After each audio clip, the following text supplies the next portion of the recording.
పేరమ్మా చీకటి మిగతా అనబడింది బాప్తిసం ఇవ్వక ముందు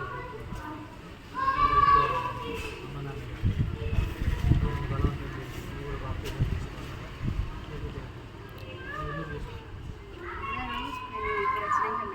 తీసుకోవాలి ఆ రోజు ఇవ్వలే అన్నారు అప్పుడు నిజంగా తీసుకోవాలి ఇది అవసరం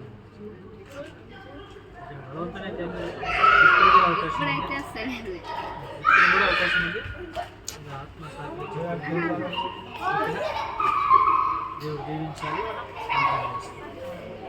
పరిశుద్ధుడు మహోన్నతుడు కృపా కనికరం కలిగిన తండ్రి కృపచేత బిడ్డను ప్రభా ఇది ప్రార్థించి ఆశీర్వదించి ఎవరికి నమ్మి బాప్తిసం వారు నమ్మని వారికి శిక్ష విధించబడుతుందని కానీ ఈ బిడ్డ నాకు ఇంతకు బలవంతం చేసినా చేయకపోయినా ఇప్పుడు వచ్చిన తర్వాత నాలో నూతన మార్పు కనబడింది.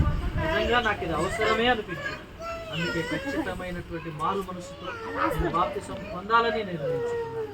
కనుక ఇదిగో నాయన నేను సిద్ధంగా వచ్చాను, నీళ్ళు దిగానని చెప్తాను. బిడ్డను జ్ఞాపకం చేసుకుని ఆశీర్వదించండి.